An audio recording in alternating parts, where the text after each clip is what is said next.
Hey family, I'm back. I'm back and I need us to have a serious family meeting. So I need us to have an honest conversation about Steveno van Rhyn.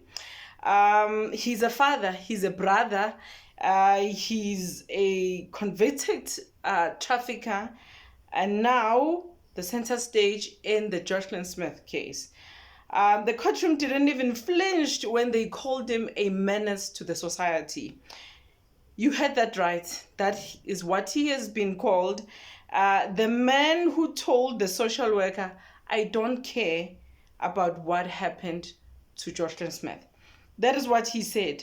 And one of the wardens said, he's very cold. He's cold, that boy. And that is own words. So let that sink in. So let's unpack the story behind the conviction. Who is Steveno van Rhyn really? What was said in court, and what does that say about the South Africa's justice system? So this is what I want us to unpack. The first one is Steveno van Rhyn's life reads like a social worker's case study. He's the middle child in a struggling household. The father was always at sea, and whenever he was around, he was always drinking. But there were no reports of abuse, just emotional instability. His father's murder in 2010 hit him hard, and according to him, he got over it. We don't know. That's what he says, and what the social worker says, that he got over it. His mother did her best, though. She raised 5 kids alone in a marriage that was falling apart. Steveno said they grew closer as a family. The bond didn't stop him, though. So he dropped out on his last year of primary school education, grade 7, after falling for the usual township traps that we always see: crime, peer pressure, and drugs. He got stabbed 3 times. Yes, you heard me right.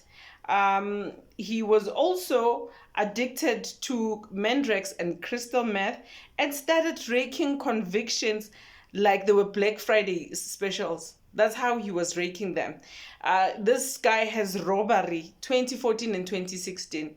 This guy has drug trafficking in 2018. He's got housebreaking in 2020. And yes, there was also a recent murder charge that was in 2022.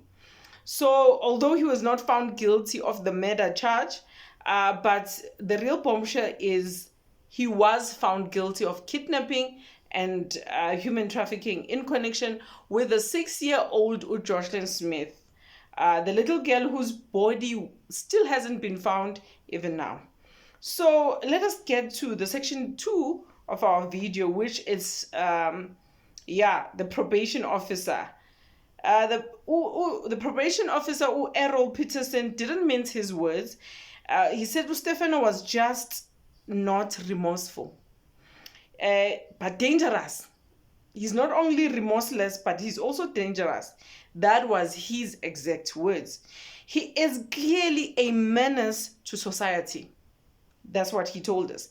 Let's just pause on that. This is not TikTok drama. This is real life, courtroom under oath things. So Peterson reported that Steveno carelessly stated he doesn't care what happened to Joshlin, then smiled like it was a joke. Hey, hi guys. You know, when he was saying that, I saw him smiling. That boy has a tendency of smiling in serious situations. We've seen him when they were convicted there, that he was smiling. We have seen him numerous times in court smiling. I don't know, laughing even. We don't know. So let's get into the section 3 of this.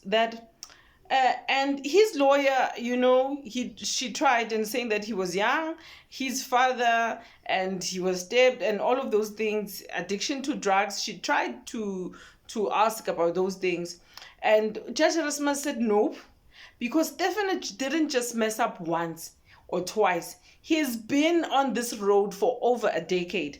And let's be honest, if he's still lying to the court, what does that say about remorse? So let's get to the public reaction. People are tired. That's what I want to say. People are tired.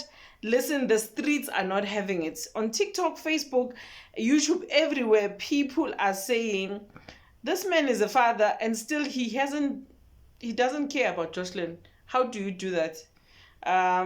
On YouTube, on the comments, people were saying that we can't keep on giving people second chances, and SA needs to stop romanticizing broken childhoods as a free pass to destroy others. So people will use this excuse that I grew up without a father, I grew up in a home like this and that, so that they can just destroy other people's life. It is not an excuse. There's sympathy for trauma. Yes, we will be sympathetic for trauma, but there's also accountability. You need to be accountable. You can't just raise hell for years and then cry victim when the gavel hits. No, you're not going to do that. So let us get to the legal education part of our video, the last part normally. Let us talk about here's the law lesson. In South Africa, when someone is convicted of a serious crime like human trafficking, especially involving a minor, the court considers the severity of the offense. That is the first thing that they will consider. The second one, the impact on the victim or the community. They will also look at the likelihood of reoffending. And we've heard this when the social worker said, this one, even if he did not, he was not part of this case of the human trafficking and kidnapping, he was going to offend again. It's in his system to offend. They also consider the IQ's remorse or lack thereof. So now Steveno shows that he's a repeat offender. We've seen that.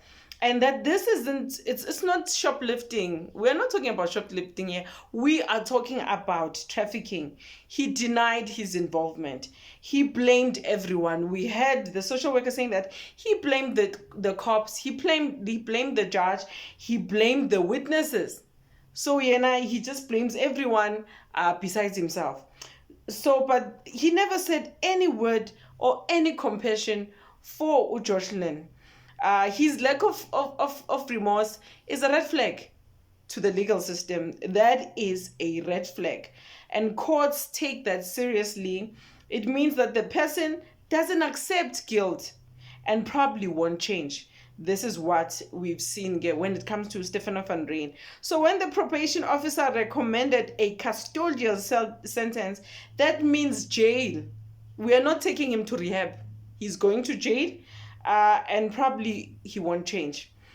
Because it's not about punishment, it's about protecting society. Yeah, we hope he does change. We hope he does change, because you know what? People might say you'll never change, but only God knows what will happen.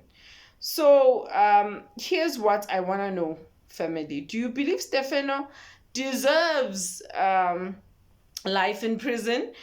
Do you think trauma justifies criminal behavior? And how do we prevent the cycle from repeating, especially for our kids? How do we prevent it? I've seen quite a few things that I believe in. I believe the environment that you raise your kids does play a big role on your kids' behavior. Am I saying that kids should get away with crime? No. Definitely not. I'm not saying that. But I have always been someone who didn't want to raise my kids in environments that are likely to contribute in whatever that they do. Some people, it contributes in a very positive way. It pushes them to do better. But some people, it pushes them on the opposite direction. And we saw it here with Steveno van Rhyn. And yeah, please, with that being said, drop your thoughts in the comments. Don't be shy. We've got a lot to unpack as a country. And this story is not over. Don't forget to like, share, subscribe, hit that notification button. And with that being said, especially if you believe Joshlin deserves justice. Keep watching. There's more coming. Thank you for watching this episode. God bless.